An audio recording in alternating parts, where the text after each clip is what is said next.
ala asrofil anbiya'i wal mursalin wa ala alihi washabihi ajmain.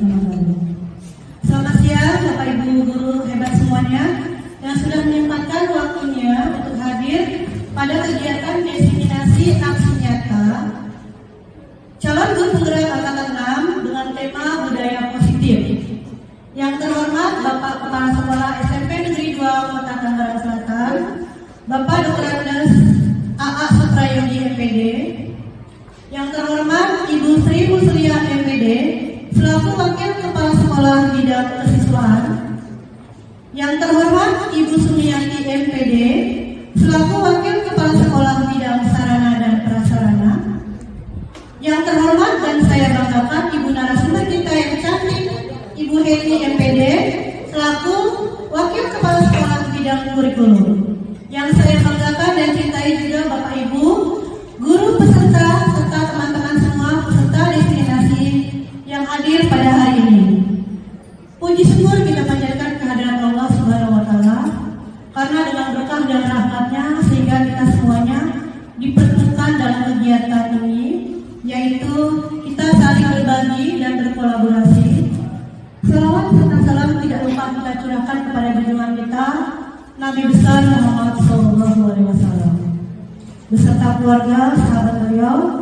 Mudah-mudahan sampai kepada kita selamatnya sampai akhir nanti. Amin ya rabbal alamin. Bapak Ibu, ada susunan acara kita hari ini, yaitu yang pertama pembukaan, yang kedua sambutan dari Bapak Kepala Sekolah, yang ketiga nanti penyampaian materi dari Ibu narasumber kita, kemudian yang keempat tanya jawab, dan kelima penutup. Baiklah, demi lancarnya kegiatan kita hari ini, marilah kita bersama-sama membuka kegiatan ini dengan membaca basmalah. Bismillahirrahmanirrahim. Acara selanjutnya yaitu sambutan oleh Bapak Kepala Sekolah kita kepada Bapak Dr. Andes AA Suprayogi MPD, kami persilakan. Baik, Bismillahirrahmanirrahim. Assalamualaikum warahmatullahi wabarakatuh. Alhamdulillahirrahmanirrahim. Wassalatu wassalamu ala asrofil mursalin wa ala alihi wa sahbihi ajmain. Amma ba'du. Yang kami hormati dan saya banggakan para PKS. Kemudian yang saya banggakan juga adalah calon guru penggerak angkatan ke-6 kepada Bu Heni, Bu Sudianti, dan Pak Agus, serta rekan-rekan para dewan guru yang hadir pada kesempatan kali ini. Syukur alhamdulillah kita panjatkan kehadirat Allah Subhanahu wa taala bahwasanya pada kesempatan kali ini kita bisa menyaksikan salah satu kegiatan, yaitu adalah diseminasi materi pendidikan guru penggerak tentang budaya positif. Bapak dan Ibu sekalian, sekali lagi saya yang pertama adalah mengucapkan selamat kepada 3 orang guru yang merupakan calon guru penggerak angkatan ke-6 yang sebenarnya di tingkat nasional itu sudah ditutup pendaftarannya, yang kemudian mungkin sekarang dari narasumber untuk meminta kembali ke tingkat nasional untuk bisa dibuka kembali, untuk kegiatan daripada guru penggerak ini. Yang tentunya harapan saya tentang bagaimana nanti yang 3 orang ini bisa mengembangkan budaya positif di sekolah kita ini, bisa menularkan pengetahuan, hal-hal yang sangat positif yang bisa kita banggakan. Nah, makanya kan yang namanya guru penggerak itu identik dengan pembelajaran diferensiasi. Otomatis di sini banyak guru-guru yang tidak memahami bagaimana menempatkan kegiatan. Kok sulit amat ya membedakan anak yang bisa, yang baru bisa dan yang sangat bisa itu ternyata sulit. Padahal kalau kita sudah tahu pendekatannya, sudah tahu menguasai pendekatannya, insya Allah itu akan sangat mudah, ya sangat mudah sekali. Jadi bagaimana caranya? Ya kita pastikan aja, misalkan kita mempraktekkan sesuatu, ya memberikan materi sesuatu, misalkan saja hukum Kirchhoff, ya ada yang bercabang dan ada yang tidak bercabang. Kalau yang bercabang, rangkaian ini dalam titik percabangan sama dengan kuat arus dalam titik percabangan. Maksudnya begitu. Kemudian kita tanyakan, siapa yang sudah mengerti, yang sudah paham? 1, 2, 3, 4, 5, 6, 7 misalkan. Ya. Kemudian siapa yang sudah menguasai? Oh, saya sudah bisa Pak, tapi maksudnya gimana sih? Oh ya, berapa orang acun? Misalkan. Kemudian saya sama sekali nggak ngerti, ya misalkan. Kan dari situ kan kita tahu mana yang tingkatnya rendah, yang tingkatnya menengah, yang tingkat tinggi kan kita mengetahui. Dari situ kita bisa melakukan pemikiran. Nah, yang merasa sudah menguasai, yang mengajarkan kepada mereka-mereka yang belum menguasai atau yang baru menguasai setengah. Kemudian terus berkembang. Yang ujungnya ya, bagaimana tingkatnya si guru? Si guru yang memfasilitator tentang anak-anak yang belum sama sekali mengerti. Ya, sehingga jangan pada saat mengajar jangan sampai menyamakan anak-anak yang sudah memiliki kemampuan tinggi dengan kemampuan yang menengah dan apalagi bagi mereka yang memiliki kemampuan yang sangat rendah. Nah inilah yang dimaksud daripada pembelajaran secara integrasi. Makanya saya mohon dengan budaya positif dari orang-orang guru penggerak ini bisa memberikan kepada teman-teman yang lainnya yang kebetulan belum diberikan kesempatan untuk menjadi guru penggerak. Ya, saya harapkan demikian. Untuk ini saya harapkan kepada penyaji materi yang dalam hari ini nanti adalah Bu Heni bisa memberikan gambaran-gambaran tentang bagaimana budaya positif kita sebagai seorang pendidik. Ya, kepada ibu sekalian, pesan saya dalam kegiatan ini tolong ikuti dengan seksama. Kalau memang nanti ada permasalahan, ada kesulitan, silahkan tanyakan kepada penyaji materi. Saya kira kegiatan ini sangat baik, sangat positif. Dan mudah-mudahan Bapak dan Ibu sekalian bisa tertular ya bagaimana melaksanakan kegiatan menjadi seorang guru penggerak. Mudah-mudahan guru penggerak ini menggerakkan semua warga sekolah, menggerakkan semuanya aktivitas sekolah yang bisa ditularkan. Untuk siapa? Tentunya untuk anak didik. Saja, mohon maaf apabila ada kata-kata yang kurang berkenan. Dari kata wabillahi taufiq wal hidayah. Wassalamualaikum warahmatullahi wabarakatuh. Terima kasih banyak Pak atas dukungannya kepada kami semua dan kita semua. Kemudian apa yang disampaikan Pak itu benar sekali Bapak Ibu. Jadi di sini kita belajar nanti untuk saling belajar, berbagi, untuk saling bergerak bersama-sama. Kita ciptakan nanti budaya positif di sekolah kita. Baiklah, saatnya kita dengarkan materi kita hari ini yang akan disampaikan oleh Ibu narasumber kita yang cantik, Ibu Heni. Tapi sebelumnya izinkan saya untuk berpantun buat Bu Heni. Penyanyi Indonesia namanya Afgan. Punya lagu judulnya Cinta Dua Hati. Karena sudah waktunya Bu Heni menyampaikan, saatnya untuk memperhatikan materi. Kepada Bu Heni kami persilakan. Terima kasih Bu Yanti. Ternyata saya punya saingan nih. Iya, oke. Baik, Bapak Ibu, seperti tadi sudah disampaikan oleh Bu Sugianti bahwasanya kami bertiga, yaitu saya, Bu Sugianti dan Pak Agus, sedang mengikuti program pendidikan calon guru penggerak, dan kami saat ini masuk ke dalam angkatan yang ke-6.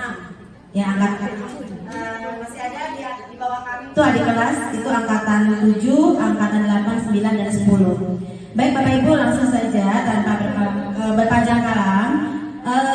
Ini sifatnya bukan mengajarkan ya Bapak Ibu, bukan mengajari, tapi ini adalah berbagi. Jadi ini adalah informasi yang kami dapatkan pada kegiatan pendidikan calon guru penggerak, dan kami ingin membagikan informasi ini kepada Bapak Ibu yang mudah-mudahan mungkin tidak bisa langsung kita implementasikan karena semua butuh proses, tapi paling tidak informasi dulu, nanti setelah itu kita akan sama-sama berjalan, sama-sama bergandengan tangan untuk meraih apa yang terdapat dalam budaya positif. Nah, untuk materinya, ini kami sebenarnya materinya ada 6, Bu Sugianti. Ada 6 materi, yaitu perubahan paradigma dan disiplin positif, teori motivasi, hukuman dan penghargaan, kemudian restitusi, keyakinan kelas, kebutuhan dasar manusia dan dunia berkualitas, restitusi 5 posisi kontrol, dan restitusi berupa segitiga restitusi. Nah, untuk hari ini saya akan mencoba memaparkan informasi mengenai perubahan paradigma, disiplin positif, kemudian teori motivasi, hukuman dan penghargaan, kemudian sekilas tentang restitusi. Karena untuk yang selanjutnya nanti lebih mendalam akan dipaparkan oleh Ibu Sugianti dan Pak Haji Agus. Baik, kita mulai dengan filosofi pendidikan dari KHD. Mungkin Bapak Ibu dengan triloginya KHD mungkin sudah familiar ya. Ing Marcel Sumtulodo, Ing Madia Mamungkaso, Tuturi Handayani. Ini adalah semboyan yang cukup familiar yang sering kita dengar setiap kita melaksanakan kegiatan yang berkaitan dengan pendidikan. Nah, filosofi dari KHD ini Bapak Ibu mungkin dulu termasuk saya juga berpikir bahwa siswa adalah diibaratkan sebagai kertas kosong. Kertas kosong yang kita tulis sesuai dengan kemauan kita. Nah, ternyata dengan filosofi KHD ini membuka mindset kami bahwasanya siswa itu bukanlah lembaran kertas kosong. Ya, jadi siswa itu adalah ya manusia yang mereka itu memiliki kodrat untuk menjadi sesuatu atau untuk menjadi seseorang, gitu ya. Nah, di sini kita lihat tujuan pendidikan yaitu menuntun segala kodrat yang ada pada anak-anak. Jadi setiap anak itu punya kodrat, setiap siswa punya kodrat Bapak Ibu. Jadi ada 2 kodrat yang dimiliki, yaitu yang pertama kodrat alam. Kodrat alam itu terkait dengan posisi kita ada di mana. Ketika kita mengajar siswa yang ada di pegunungan, siswa yang di pantai atau siswa di perkotaan, tentu perlakuannya tidak sama. Nah, ini yang susah adalah kodrat zaman. Sesuai dengan kodrat zaman, kita belajar itu sudah menggunakan yang namanya, salah satunya adalah menggunakan media komunikasi HP.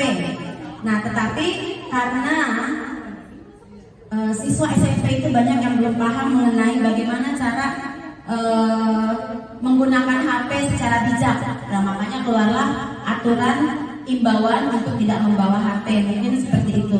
Nah, menuntun segala kodrat yang ada pada anak-anak agar mereka mendapat mencapai keselamatan dan kebahagiaan yang setinggi-tingginya, baik sebagai manusia maupun sebagai anggota masyarakat. Tadi sesuai dengan kodrat alam dan kodrat zaman. Kemudian berdasarkan filosofi KHD juga bahwa dalam proses menuntun anak diberi kebebasan, namun di sini kita sebagai pendidik punya peran sebagai penuntun. Jadi anak bukan berarti dibebaskan, ya suka-suka kamu, terserah kamu mau ke sana, mau ke sini, mau bagaimana, enggak. Tapi tetap siswa diberikan kebebasan, tapi tetap diarahkan. Kita adalah sebagai penuntunnya supaya mereka tidak salah arah, supaya mereka tidak salah jalan. Nah, semboyannya adalah Ing Ngarso Sumtulodo. Apa artinya Bapak Ibu? Ing Ngarso, ya, di depan memberi contoh.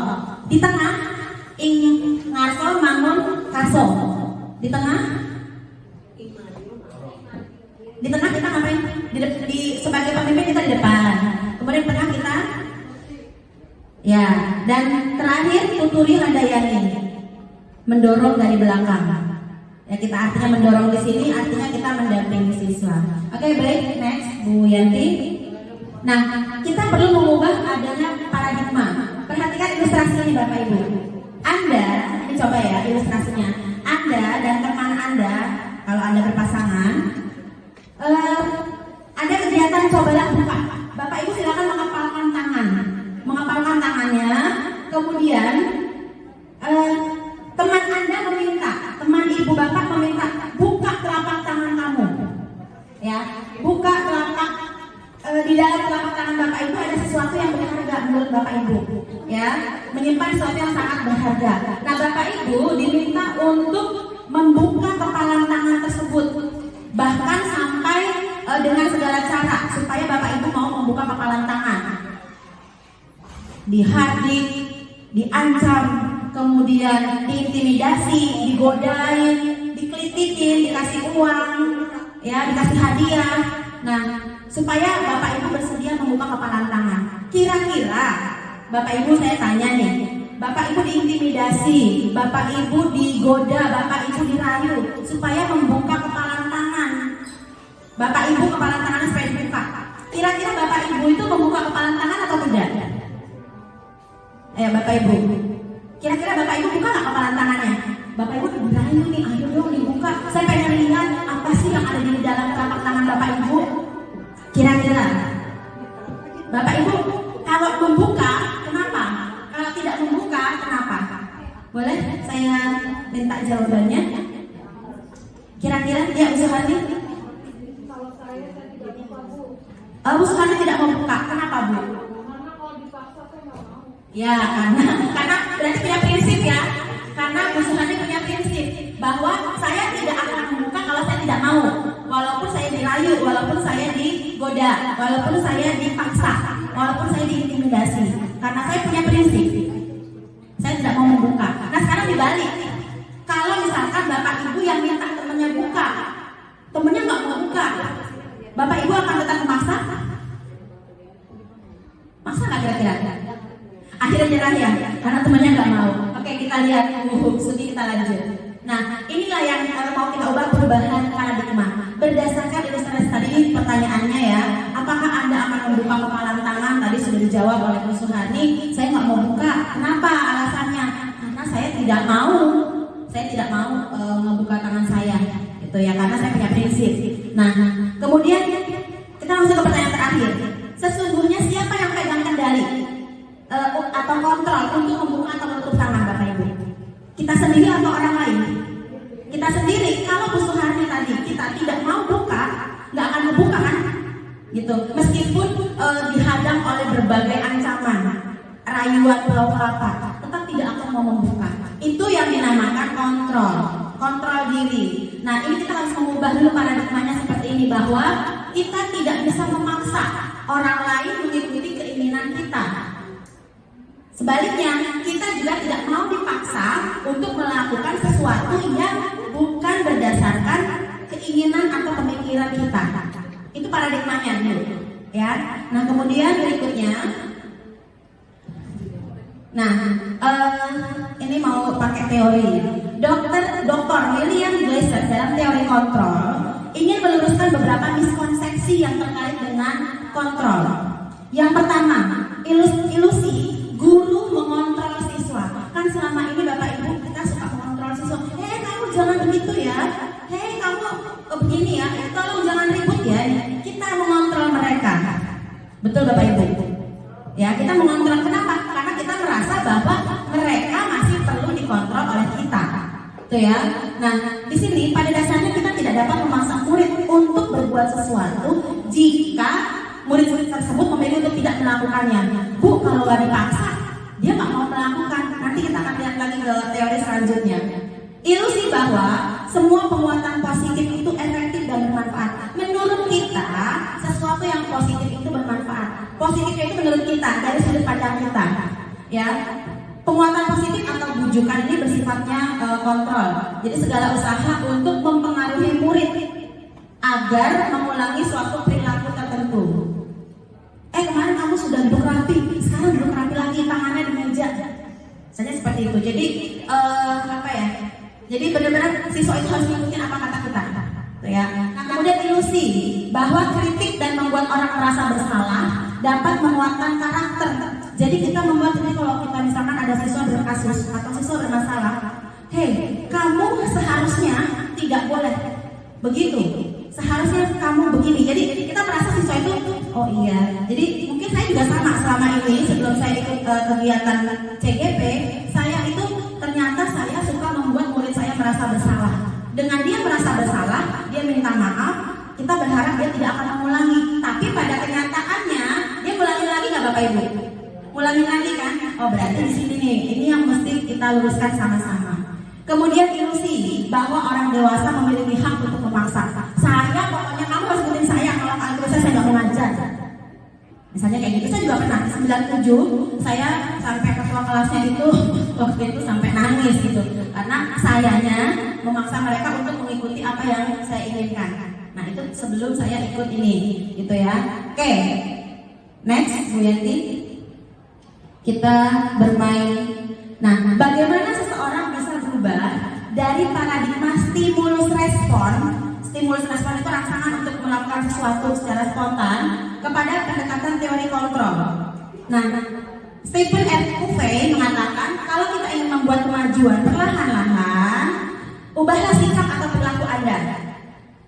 Namun bila kita ingin memperbaiki cara-cara utama kita, maka kita perlu mengubah kerangka acuan kita. Ini teorinya. Next, Bu Yanti, kita akan lihat. Nah, di sini ada perbandingan perubahan paradigma Bapak Ibu. Stimulus respon itu ada yang di sebelah sini, teori kontrol yang di sebelah sana. Stimulus respon itu realita kebutuhan kita sama. Kita menganggap semua murid kita adalah sama kebutuhannya. Kemudian, kalau teori kontrol, ternyata siswa itu punya kebutuhan yang berbeda-beda. Tidak sama. Dalam satu kelas itu murid tidak memiliki kebutuhan yang sama. Kemudian stimulus respon, semua orang melihat hal itu sama, padahal setiap orang memiliki gambaran yang berbeda. Bapak Ibu, tentunya ketika saya berdiri di sini, Bapak Ibu punya pemikiran yang berbeda kan? Nggak sama. Misalkan Bu Aisyah memikirkan saya begini, kemudian Bu Eti memikirkan saya seperti ini. Walaupun objeknya sama, belum tentu sudut pandang atau cara berpikirnya sama. Kemudian perilaku buruk dilihat sebagai sebuah kesalahan. Oh kamu nakal, kamu suka bolos, kamu nggak pernah pakai seragam, itu kan sebuah kesalahan. Perilaku buruk itu dianggap sebagai sebuah kesalahan. Semua perilaku memiliki tujuan. Kenapa si anak berbuat seperti itu? Pasti dia punya tujuannya. Itu yang coba kita dekati, gitu ya. Nah kemudian saya bisa mengontrol orang lain dan orang lain bisa mengontrol saya.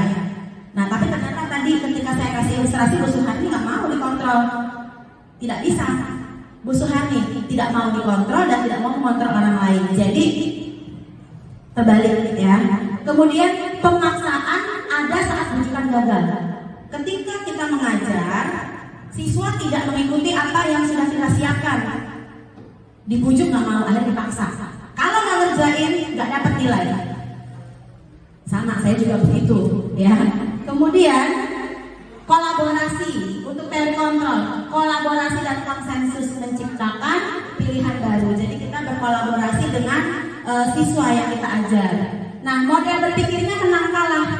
Sedangkan kalau teori kontrol nggak ada yang kalah, menang-menang, benar-benar. Makanya saya ketika mengajar selalu bilang sama murid saya, ketika mereka tidak mau menjawab, saya bilang ke mereka, kamu jangan takut benar, tapi kamu harus berani salah.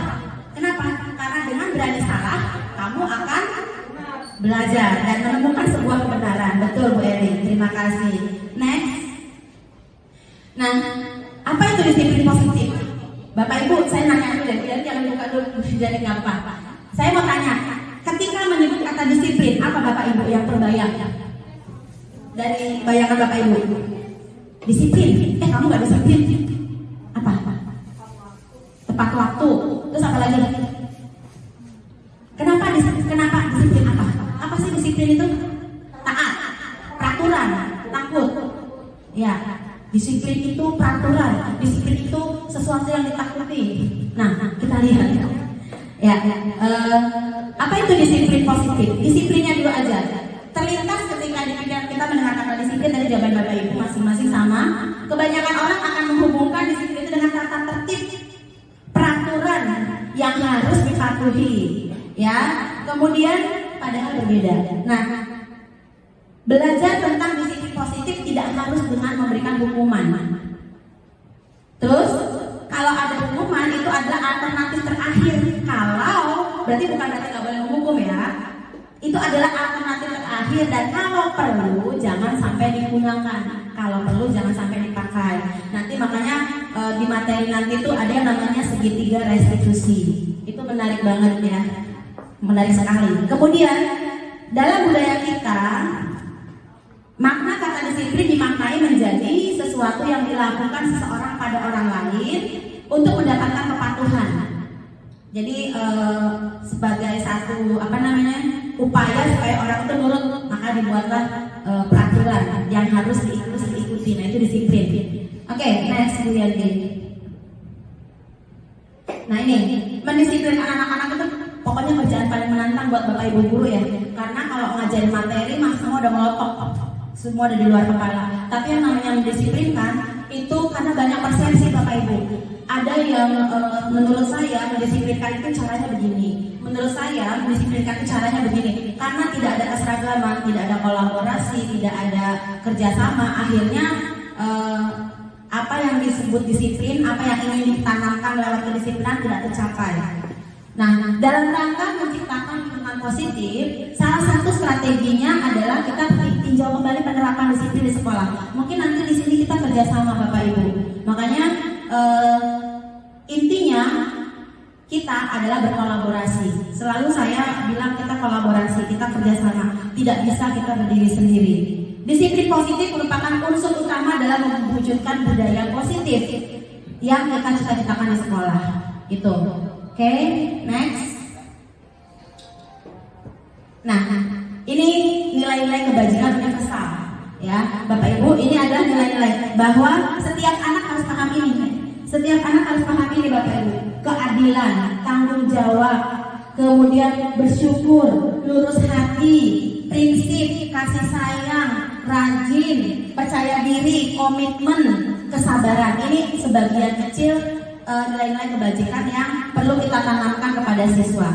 Gitu, mungkin saya yakin sih Bapak Ibu pasti menanamkan ini ke teman-teman. Nah ini teori motivasi. 3 motivasi perilaku manusia menurut Dian Golson dalam bukunya Restructuring School Discipline. Mudah-mudahan saya nggak salah ngomongnya Pak Kudori. Menghindari ketidaknyamanan atau hukuman. Ya, jadi ada orang yang supaya dia tidak kena sanksi menghindari ketidaknyamanan. Kemudian yang kedua, dia melakukan itu karena mendapatkan imbalan. Ini adalah motivasi yang kenapa sih saya mau berbuat itu? 1, untuk menghindari ketidaknyamanan. 2, mendapatkan imbalan. Yang ketiga, meyakini nilai-nilai yang dimiliki tadi. Nah, kita pakai yang mana? Kita pakai yang nomor 3 Bapak Ibu. Teori motivasi yang kita pakai yang nomor 3. Ya, yaitu meyakini nilai-nilai yang dimiliki. Oke, next. Tujuan dari disiplin positif adalah kita menanamkan motivasi kepada siswa kita menjadi orang yang mereka inginkan dengan menghargai diri mereka sendiri. Kemudian memiliki motivasi intrinsik, tetap berperilaku baik dan berlandaskan pada nilai-nilai kebajikan. Tadi nilai kebajikan yang ada 11. Oke, next. Nah ini masih teori. Ki Hajar Dewantara menyatakan bahwa untuk mencapai kemerdekaan dalam konteks pendidikan adalah menciptakan siswa yang merdeka. Bapak Ibu, siswa yang merdeka bukan berarti belajar semaunya atau kita mengajar semau kita, semua tetap ada realnya. Itu ya. Merdeka menurut Ki Hajar adalah tidak hanya terlepas dari perintah, tapi juga cakap untuk memerintah diri sendiri. Nah ini berkaitan sama teori kontrol. Berarti kita bisa mengatur diri kita sendiri untuk melakukan sesuatu. Namanya ini adalah motivasi intrinsik. Nah ini yang mau kita tanamkan ke siswa kita. Kalau sudah ada motivasi intrinsik, insya Allah apapun yang kita lakukan ke mereka, apapun yang kita minta kepada mereka, insya Allah mereka paham, mereka sadar melakukan sesuatu itu berdasarkan keinginan mereka, tidak ada paksaan. Oke, baik. Next. Nah ini hukuman dan penghargaan, langsung Ibu Sugianti. Hukuman. Nah ini ada perbedaan, maaf mungkin kurang jelas ya karena saya ini kompas. Perbedaan antara hukuman, konsekuensi dan restitusi. Identitas gagal. Kalau di hukuman, sesuatu yang menyakitkan harus terjadi. Menyakitkan buat siapa? Ketika kita menghukum anak, bisa jadi anak itu hatinya sedih. Ya dihukum lagi, ya dihukum lagi gitu kan. Sementara kita sebagai gurunya, saya nih jadi gurunya, lagian sih ulang lagi, dihukum lagi kan gitu ya. Kemudian tidak nyaman untuk murid dalam jangka waktu yang panjang. Anak selain kita, anak juga akan merasa tidak nyaman. Kenapa? Karena dia merasa selalu dihukum, dia pernah mendapatkan hukuman, dia jadi ada rasa takut. Ya. Kemudian korban mendapatkan keadilan tanda petik, murid atau anak akan tersakiti. Tersakiti di sini dalam arti pasti dia akan merasakan sesuatu gitu ya. Ketika diomelin, pastilah dia akan merasakan ada rasa kecewa dalam dirinya gitu ya. Nah, sedangkan kalau identitas sukses, kita pakai disiplin yang namanya konsekuensi, sesuatu harus terjadi. Sedangkan kalau restitusi itu adalah pilihan. Kemudian konsekuensi tidak nyaman bagi anak itu hanya dalam waktu yang jangka pendek, jadi lebih singkat, anak cepat lupa, gitu ya. Kemudian restitusi menguatkan dalam jangka waktu yang panjang. Karena apa? Karena anak sudah terbangun kesadarannya. Kemudian korban bisa diabaikan kalau konsekuensi, tapi kalau restitusi korban mendapatkan penggantian. Nanti kita lihat ilustrasinya. Kemudian murid atau anak dibuat tidak nyaman kalau konsekuensi, sedangkan restitusi anak mendapatkan penguatan. Mungkin kalau ini di BK mungkin teori ini sudah ada mungkin ya. Oke, next. Nah, Bapak Ibu saya langsung nih. Identitas kalau hukuman, bahasa negatif yang sering kita keluarkan. Awas kalau dilakukan lagi. Awas, jangan dilakukan lagi. Tapi kalau netral, lakukan apa yang saya lakukan. Jadi contoh kita, jadi contoh mereka. Kemudian apakah hal ini yang ingin kamu lakukan? Itu kalau restitusi kita nanya, kamu berbuat kayak gini, kamu berbuat seperti itu, membolos misalkan. Memang itu yang kamu inginkan ya? Gitu ya. Jadi anak ditanya gitu, dibangun kesadarannya. Oke, next Bu Yanti, kita kasih ada ilustrasi. Nah ini identitas gagal, hukuman, dampak pada murid, marah, merasa bersalah, rendah diri, dan mengasingkan diri. Jadi bisa jadi ketika karena dia sering diomelin, mungkin ada anak yang kebal, ya nggak ini. Tapi ada anak mungkin yang jadi karena pernah dimarahin, jadi mau apa-apa takut gitu, mau apa-apa takut, salah, takut dimarahin. Kemudian hukuman biasanya dibuat oleh guru. Nggak ada hukuman dibuat oleh anak, hukuman biasanya dibuat oleh guru. Kalau konsekuensi, hukuman itu konsekuensi namanya, bukan hukuman. Konsekuensi itu adalah dibuat oleh guru dan murid. Makanya kemarin kan saya minta tiap kelas Bapak Ibu yuk kita buat kesepakatan kelas, kesepakatan belajar. Nah itu adalah untuk dalam rangka kita membuat konsekuensi. Kalau misalkan kesepakatan kelas atau kesepakatan belajar atau kesepakatan sekolah ini dilanggar, apa nih konsekuensinya buat kita semua? Nah kemudian kalau restitusi itu yang membuat murid sendiri gitu. Jadi kenapa? Ya itu mereka mau membangun kesadaran. Oke, baik Bu Yanti lanjut. Nah, hukuman bersifat tidak terencana atau tiba-tiba, spontanitas. Kenapa? Karena kan anak berbuat sesuatu itu biasa spontanitas di kelas kita, misalkan anak kita lagi ngajar, anak-anak atau anak-anak ada yang ngobrol, spontan kita kasih makanya kamu ngobrol keluar dari kelas, spontan gitu ya. Kemudian anak atau murid tidak tahu apa yang akan terjadi dan tidak dilibatkan karena tadi hukuman itu sifatnya satu arah. Hukuman bersifat satu arah, guru yang memberikan dan murid menerima. Suatu hukuman tanpa melalui sebuah kesepakatan. Jadi hukuman yang diberikan bisa saja berupa fisik, misalkan disuruh lari keliling lapangan basket 10 kali, atau secara psikis, misalkan dengan kata-kata, dengan ucapan. Ya. Next, lanjut. Nah ini disiplin dalam bentuk konsekuensi. Sudah terencana, sudah dibahas dan disetujui oleh dua belah pihak, guru dan siswa. Kemudian dibuat oleh guru dan murid sudah tahu sebelumnya. Jadi ada kesepakatan. Pada konsekuensi murid tetap dibuat tidak nyaman supaya dia merasa dia tahu dia melakukan kesalahan, tapi perasaan tidak nyamannya dalam jangka waktu pendek. Kenapa? Karena ketika dia sudah menyadari kesalahannya, kesananya dia ada unsur dari dalam dirinya, saya tidak mau mengulangi lagi gitu. Jadi tidak akan terulang kembali.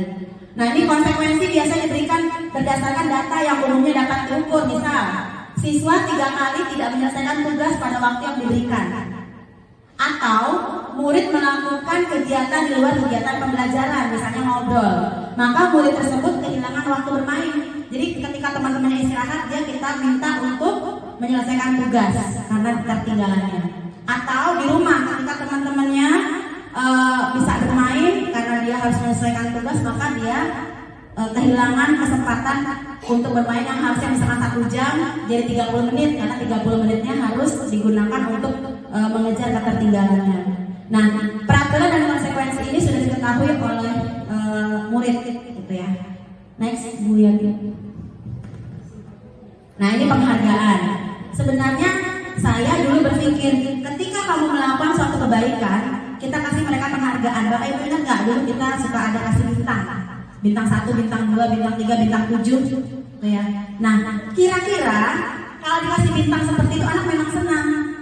Tapi ketika contohnya ada ilustrasi, misalkan Bu Sugianti ngajar, anaknya bisa menjawab soal dengan baik, dikasih bintang 8, anak senang dong.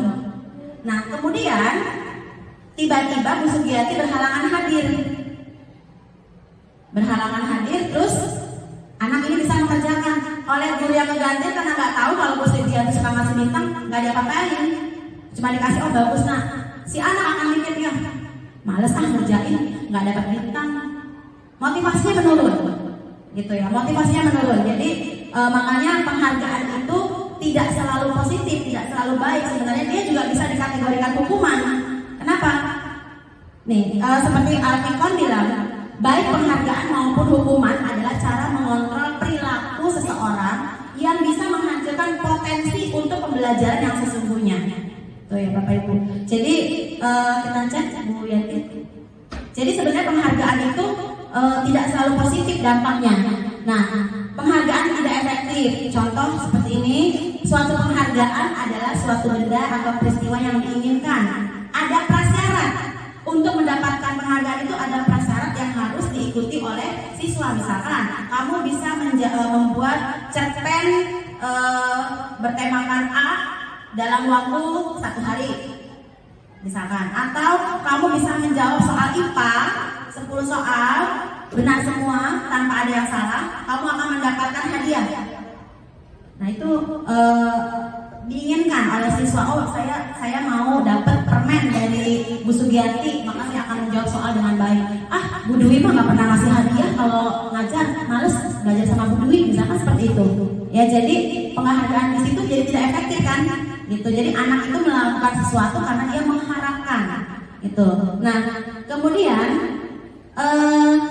jika kita memberikan seseorang sebuah penghargaan untuk melakukan sesuatu, maka itu harus continue. Ketika kita sekali saja berhenti, ya sudah, lupa. Anak yang tadi saya bilang motivasi menurun. Kemudian lanjut, penghargaan bisa merusak hubungan. Bu Yanti mah dia lagi yang dikasih hadiah, dia lagi yang dikasih hadiah, malas udah gitu. Jadi ada rasa tidak suka si A kepada si B, itu kita yang menciptakan Bapak Ibu. Rasa iri, rasa tidak suka itu kita yang menciptakan. Oh, pantesan dia mah kesayangannya Bu Rohana. Jadi ada seperti itu ya. Ketika diberikan penghargaan atau dipuji depan orang banyak, orang akan merasa iri. Walaupun tidak terucap, tapi pasti sudah dia lagi yang dipuji. Kita juga pingin loh, tapi kita tidak berdaya. Contoh, Bu Sugianti misalkan muridnya ada satu yang pintar matematika, dipuji terus depan teman-temannya. Dia hebat, dia bagus loh. Temennya juga pengen dipuji, tapi karena nggak pintar matematika, dia nggak bakal dapat pujian itu. Nah, itu ada timbul nanti rasa tidak suka, rasa minder. Nah, itu makanya penghargaan ini bisa merusak hubungan. Next, bukan berarti nggak boleh, cuman nanti ada caranya Bapak Ibu. Penghargaan menurunkan kualitas. Tadi saya bilang, ketika ada orang melakukan sesuatu diberikan penghargaan, kemudian ketika di kesempatan lain dia nggak dapat apa-apa, motivasinya pasti akan menurun, gitu ya. Oke, lanjut Bu Yanti. Kita agak ngebut. Penghargaan bisa mematikan kreativitas. Malas saya nggak mau lagi ngerjain tugas habis sama Bu Aisyah, nggak pernah dikasih hadiah, nggak pernah dikasih reward. Saya males abis guru BK-nya Bu Dwi, padahal mas saya pengennya Pak Indra. Misalnya seperti itu. Karena Pak Indra apa? Karena Pak Indra suka nyanyi di dalam kelas, suka kasih puji-pujian buat kita pakai lagu, misalnya seperti itu. Ya, sekali lagi bukan tidak boleh, tapi semua ada porsinya, ada caranya ya. Oke, ya. Oh, gurunya galak. Nah, itu guru galak nanti kita bahas ya. Ada nanti tuh ya di materi yang keberapa itu ada tentang guru galak. Oke, lanjut. Nah, ini ada soal ya. Penghargaan itu sebenarnya menghukum. Jadi tadi saya bilang hukuman dan penghargaan sama-sama menghukum. Oke, lanjut Bu Yanti. Nah, apa sih restitusi? Dari tadi Bu Yanti ngomong restitusi terus.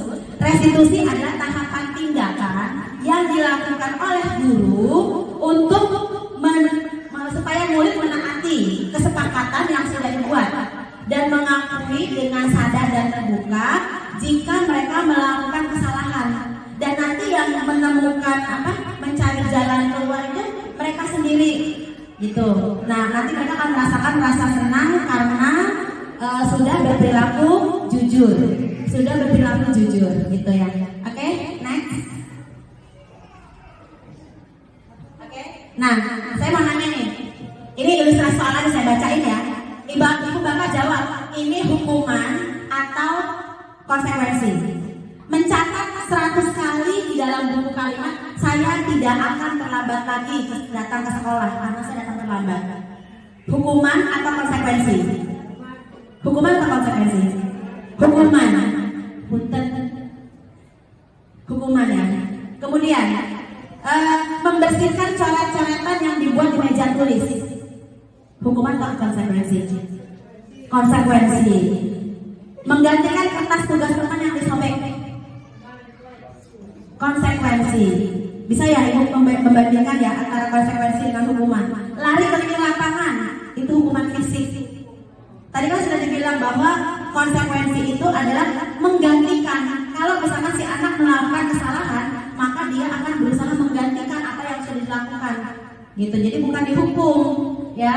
Berjemur di lapangan basket jam 12 siang gara-gara tidak mengerjakan tugasnya Pak Cudori bahasa Inggris.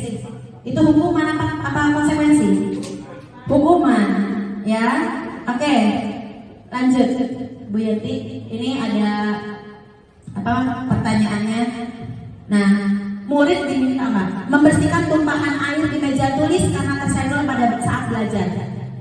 Konsekuensi. Itu ya Bapak Ibu ya. Oke, mungkin ini gambaran untuk membedakan mana jenis hukuman, mana jenis konsekuensi.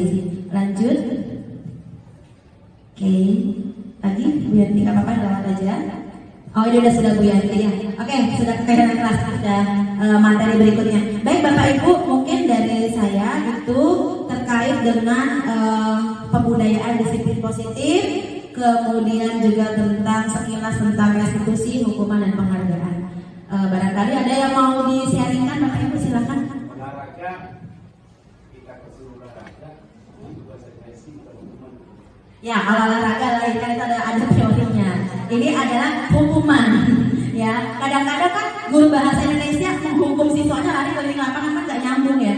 Gitu. Kalau guru olahraga nyuruh muridnya, ayo lari kamu 100 meter sprint. Nah, itu memang ada teorinya, gitu kan. Kalau guru bahasa Inggris Pak Cudori nyuruh anak, ayo push up 100 kali. Nah, itu ada di teorinya kan. Nah, itu hukuman. Iya, nanti dilaporkan dalam bentuk kekerasan dalam rumah tangga. Salah, dalam sekolah. Oke, baik Bapak Ibu, ada lagi mungkin yang mau di-sharingkan? Sekarang ya misalnya nih kita punya kasus nih. Kasus ya. Ada di kelas anak itu misalkan selalu mengulangi kesalahan yang sama. Contoh, yang kasus lagi viral aja deh. Anak merokok dalam kelas, difoto, diviralkan. Nah, itu kasus bukan? Kasus ya? Kasus. Nah, anaknya sudah dipanggil belum kira-kira? Kemudian anak ini ditanya enggak? Kalau saya singgung sedikit, kalau segitiga restitusi itu seperti ini. Kenapa kita melakukan pertama identifikasi dulu. Kenapa kamu melakukan itu? Kenapa kamu melakukan itu? Terus saya juga dulu pernah melakukan. Atau apakah alasan kamu melakukan hal itu? Kita tanyakan restitusi. Jadi kita mengajak siswanya bicara. Jadi tidak langsung kadang-kadang mohon maaf, mungkin kita menyidang siswa, anak di sidang, anak tidak diberi kesempatan bicara. Sekalipun ketika dikasih kesempatan bicara, anak terintimidasi, siswa terintimidasi. Anak udah takut duluan sama kita. Ya, dihukum deh. Pasti saya yakin ketika mereka diajak bicara sama bapak ibu, wali kelas, guru bidang studi atau guru BK, mereka terdiam, di hati mereka itu berpikir, ya dihukum deh. Pasti seperti itu, gitu ya. Jadi sekali lagi bapak ibu, mari kita sama-sama berkolaborasi, kita sama-sama bekerja sama untuk menciptakan budaya positif, disiplin positif di lingkungan SMP Negeri 2 Kota Tangerang Selatan. Itu ya. Sebelum berakhir untuk hari ini, mau ada yang ditanyakan lagi Bapak Ibu? Pas ya. Baik, mudah-mudahan ini saya tidak mengajari ya, saya juga sama lagi belajar. Jadi marilah kita sama-sama membuka diri, kita membuka mindset. Yuk, kalau ada waktu kita diskusi, gitu ya, bahwa penanganan anak ini, anak-anak yang bermasalah, kita anak-anak ini kita luar biasa Bapak Ibu. Kita tidak bisa menyalahkan pandemi karena memang udah masanya nih, anak-anak masa zaman sekarang itu memang luar biasa sikap dan ulahnya. Dan disinilah kesabaran kita mungkin diuji, gitu ya. Jadi yuk kita sama-sama menangani apapun masalah yang terjadi di sekolah. Itu bukan itu mah tugasnya guru tugasnya wali kelas, itu mah tugasnya guru BK. Tidak Bapak Ibu, itu adalah tugas kita bersama. Kalau semua sudah membuka diri, membuka paradigma, sama-sama yakin, kita mempunyai keyakinan yang sama bahwa kita bisa membawa anak didik kita menjadi lebih baik, saya yakin kita pasti bisa. Gitu ya Bapak Ibu, sekali lagi mungkin itu saja dari saya, kurang lebihnya mohon maaf. Terima kasih. Wassalamualaikum warahmatullahi wabarakatuh.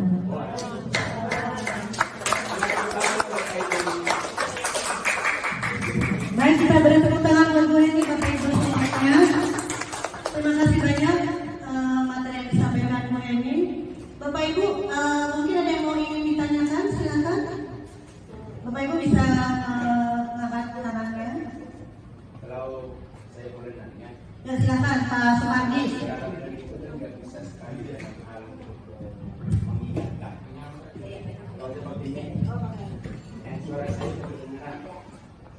Jadi anak itu sering melakukan kesalahan yang sama dengan pada berulang-ulang.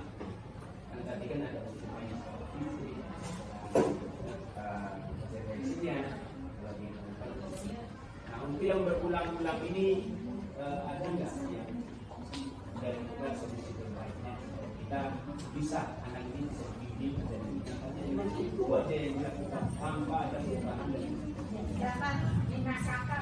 Baik, terima kasih Pak Supardi. Nah, itu tadi karena kenapa anak itu berulang-ulang melakukan kesalahan yang sama? Dia orangnya sama, perbuatannya sama, ya kesalahannya sama. Karena selama ini yang kita lakukan adalah menghukum. Kita menghukum mereka. Namanya orang dihukum, ada yang ikhlas nggak sih? Nggak ada kan? Nah makanya kita nanti mungkin sedikit-sedikit kita akan mengubah dari hukuman, kita bergeser ke konsekuensi. Kita bergeser ke restitusi. Jadi nanti kita meminta siswa itu mempunyai unsur motivasi intrinsik dari dalam dirinya. Dia tahu, kalau dia tahu yang saya lakukan ini salah, saya tidak akan mau mengulangi lagi. Insya Allah perbuatannya tidak akan terulang lagi. Dan memang itu butuh proses. Makanya tadi saya bilang ya kita sama-sama bekerja sama. Ketika ada siswa yang berulang-ulang melakukan kesalahan, berarti ada yang tidak pas gitu, ada yang penanganan kita ada yang tidak tepat gitu Pak ya. Jadi ya itu tadi menggantikan hukuman dengan konsekuensi, mudah-mudahan ini berhasil. Tuh. Terima kasih Pak Kandi. Oke Bu Sugianti. Terima kasih Bu Heni, Pak Supardi. Ada lagi Bapak Ibu? Oke cukup, baiklah. Terima kasih materi yang disampaikan Bu Heni hari ini itu sangat bermanfaat sekali bagi kita. Yaitu budaya positif itu diawali dengan perubahan paradigma baru tentang teori kontrol Bapak Ibu ya. Selama ini barangkali kita sebagai guru merasa berkewajiban berkewajiban mengontrol perilaku siswa agar memiliki perilaku yang sesuai dengan yang guru harapkan. Tapi kenyataannya banyak hal-hal yang ternyata di luar dugaan kita. Makanya di sini kita bersama-sama belajar untuk membudayakan budaya positif di sekolah kita. Jadi untuk membudayakan ini kita dibutuhkan bekerja sama dari sekitar semua, dari kesemua pihak, baik sebagai kepala sekolah, warga sekolah, kita sebagai guru, siswa, orang tua, semua anggota staf yang ada di sekolah ini, semua warga sekolah, maka akan berkewajiban untuk kita menciptakan budaya positif agar bisa berhasil. Karena kalau tidak ada kerjasama, maka hal apapun tidak akan bisa kita kerjakan. Alhamdulillah kita akhirnya kita tutup karena tidak ada pertanyaan lagi. Kita tutup acara kita hari ini. Tapi sebelumnya saya akan memberi pantun dulu nih kepada Bu ini. Ada pantun penutup. Biru laut seperti kolam, ikan paus pandai menyelam. Dari lubuk hati yang paling dalam, kami tutup destinasi calon guru penggerak angkatan 6 dengan salam. Wassalamualaikum warahmatullahi wabarakatuh. Assalamualaikum warahmatullahi wabarakatuh. Perkenalkan, saya Karina Nanda Alisya dari kelas 9 SMPN 2 Kota Tangerang Selatan. Bu Heni adalah guru bahasa Indonesia saya. Pada awal pembelajaran, Bu Heni mengajak seluruh siswa di kelas untuk membuat kesepakatan atau keyakinan kelas. Isi kesepakatan didiskusikan bersama-sama siswa dan Bu Heni. Dengan adanya kesepakatan kelas, saya dan teman-teman berusaha untuk konsisten dengan isi kesepakatan kelas. Kami berharap agar kesepakatan kelas ini dapat benar-benar dilaksanakan. Sekian dari saya, terima kasih. Wassalamualaikum warahmatullahi wabarakatuh.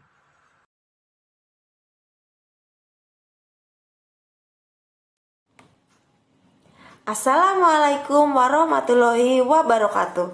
Perkenalkan, nama saya Ibu Justina Ratnasi Widyastuti, rekan dari Ibu Heni. Bu Heni telah menyampaikan pengimbasan tentang budaya positif di sekolah. Kesimpulan yang bisa saya ambil adalah Bu Heni telah memberikan paradigma baru dalam proses pembelajaran di sekolah yang sudah melangkah maju. Hal yang sudah dilakukan oleh Bu Heni adalah memberikan penekanan-penekanan yang positif kepada siswa. Dimulai dari perencanaan, kemudian proses pembelajaran di kelas, sampai pada akhir proses pembelajaran di kelas. Semoga materi yang disampaikan Bu Heni dapat menginspirasi bagi kami, rekan di sekolah kami. Terima kasih Bu Heni sudah memberi semangat untuk kami. Semoga bermanfaat. Assalamualaikum warahmatullahi wabarakatuh.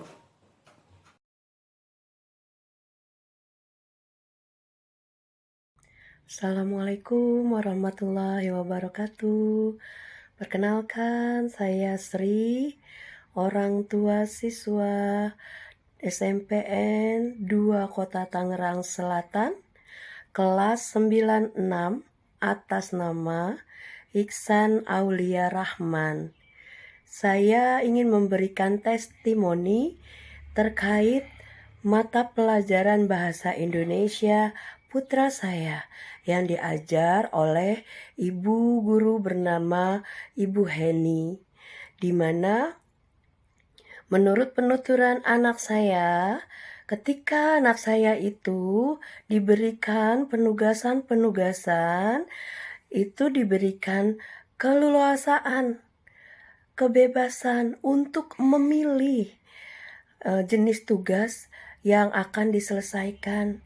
Boleh penyelesaian tugasnya itu dalam bentuk video, boleh PowerPoint, boleh infografis, boleh poster.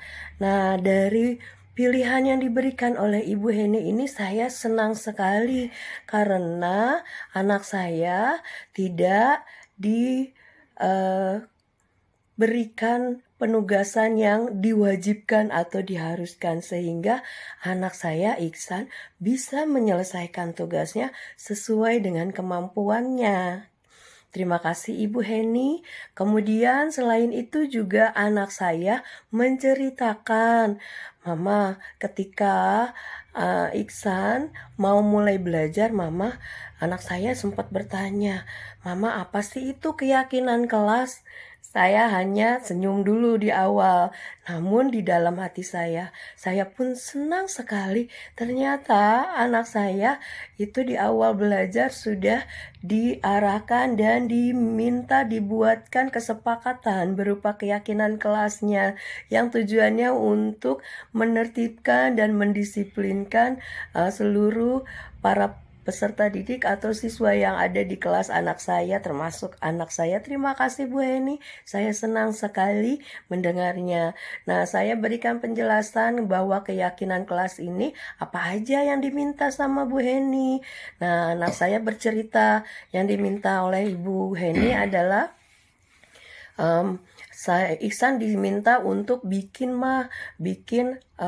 apa yang Iksan mau ketika belajar bahasa Indonesia bersama Bu Heni. Lalu Iksan bikin kalau Iksan itu sama teman-teman itu tuh baiknya aktif di dalam belajar bahasa Indonesia.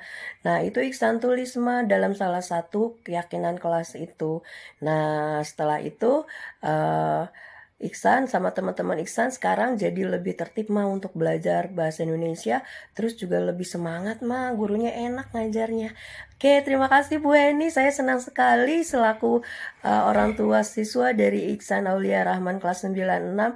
Jadi menurut saya Bu Heni ini sebagai guru bahasa Indonesia itu sudah banyak memberikan langkah-langkah yang bisa mewujudkan disiplin positif para siswanya dalam bentuk pembiasaan budaya-budaya positifnya. Ya, ini diantaranya itu tadi keyakinan kelas serta pemilihan penyelesaian tugas sesuai dengan bakat dan kemampuan para siswanya. Terima kasih Bu Heni. Assalamualaikum warahmatullahi wabarakatuh.